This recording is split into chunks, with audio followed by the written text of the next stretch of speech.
Hey, listen, if you saw our petitions, you know what it says? Enough is enough. Amen. I think enough has gone far enough, don't you? Amen, yes. It's time for us to do something about it. We want to wrap a petition around this can. We want to send it to Washington. We're going to say to them, enough is enough. We've had it. You've gone too far. And we want to see some results from it. Also, we are calling on July the 4th weekend. That whole weekend. Don't nobody move your vehicle. Well, that's not probable. But, you know, there's certain emergencies. But if you can't, don't go anyplace that whole week. Let's stop it for a while. It'll bring some results. We'll get their attention. We'll see some things happen. Now, as you notice, we invited Mark Maxwell to be here and to or present someone whose designate was to come and just tell us about the city. On the phone, I talked to Mark, and he gave me some thoughts about what was happening to the city. Much like what Beth said, enough's enough. It's bad. It's bad enough as it is. And so I didn't see Mark or his representative here today, but I did talk to Patsy Bolton, and Patsy, of course, is tied up with school activities right now. You know that. So I have a letter from her. Let me read the letter to you. She says, I appreciate what you're doing and the important meeting scheduled on the square in Sulphur Springs, Saturday, May 31st, to discuss how various entities are affected by the extreme increases in gas and diesel. Let me do this. She said extreme. I want you to notice that enough is enough.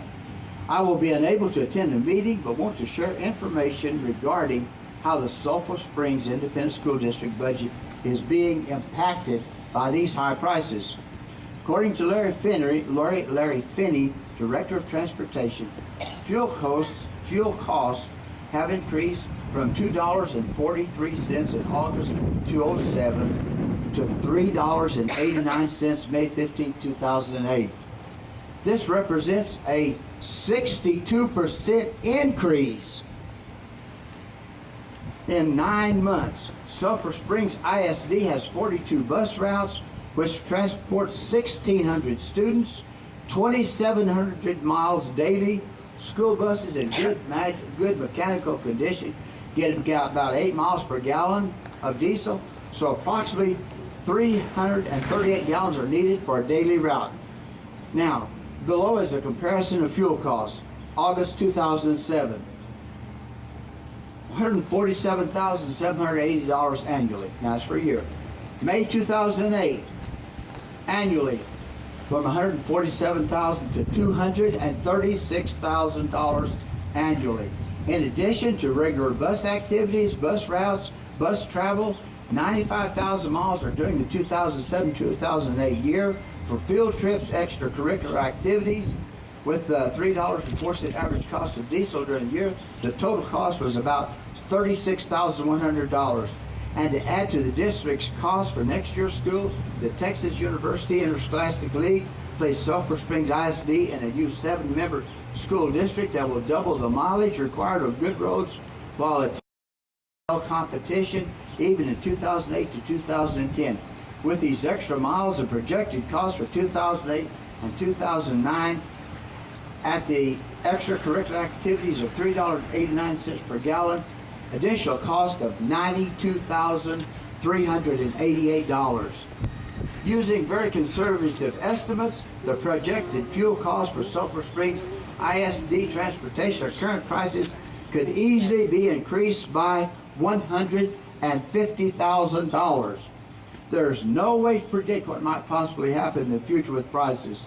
The schools districts' hands are tied with the new property tax legislation. The families in Sulphur Springs are economically stretched to the maximum by the same factor of increasing costs for most products. And for the families, Patsy closed her last statement. You know what she said? We need help. I heard her say, enough's enough. Amen. I heard her say, let's get away with these, get these prices down. How do we do it? 2 or 3 ways. One, we put bond when we don't have to. Let's do it for a whole week, July the 7th, 4th through the 10th. Let's do it for a whole week. That'll impact. That'll get some thoughts. And I'll tell you what, it's going to happen sooner or later. We can do it because I know we can. Now, I want to ask Valanderous Bell to come for a moment. Valanderous says, what am I going to say? The judge said it all. I told him just get up here and tell him I'm saying what the judge said. Valanderous, come on. Well, I am going to say what the judge said. That's enough. No, I want to just say to all of us that apparently we woke up this morning realizing that we are affected by these gas prices. Of course, we didn't have to wake up this morning to realize that. We have been affected for some time now.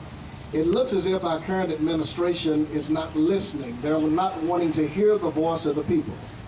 I have been taught down through the years that we are the government, and by taking the stand that we're taking now, even though there are few in number, you're making a statement. You're letting your voice be heard, and I think we need to continue with efforts like this. I'm hoping that we all will leave here today trying to influence our family and our friends, because we're all affected by these gas prices. And not only are we affected by the gas prices, I don't go to the grocery store, but I know the groceries are getting higher.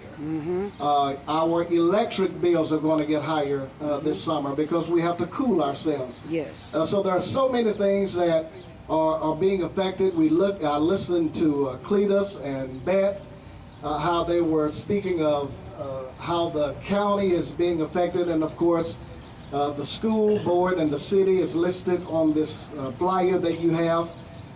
When those entities are affected, then it affects what they are able to do to make our county and our city a better place to live. We have to show that we care. And you know, I hope nobody is offended by what I'm going to say, but I'm going to say this. What's affecting us has no racial barriers. There's no distinction to it. We need to come together as a people and let our voice be heard, and let our government know that we're tired of them not listening to what we as the people have to say. I'm sure that many of you are voters. If you're not, we need to encourage our younger people to go out and vote. I'm not suggesting whether you vote Democratic or Republican. Well, you know what I'm trying to say. But your vote is going to count.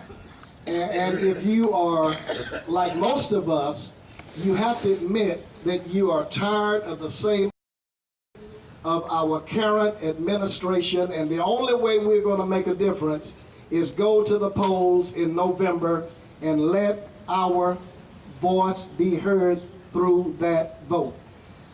Again, I'm hoping that, thank John for having the insight and the foresight, and those who work with him to make this day possible.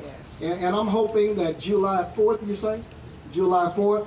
I was just asking Cletus, what would happen if our trucking industry were to shut down for one day? For one day. And we know that that would be superficial, but it would still make a statement. And we need to do everything that we can do intelligently and discreetly to keep this momentum and to continue to let our voices be heard. And don't think that what you're doing today doesn't make a difference, because you're taking notice, and by you coming out today, you're going to encourage someone else to take notice. Thank you, and God bless you. I don't think the judge said all of that, but he pretty much heard what you said, did he, Judge?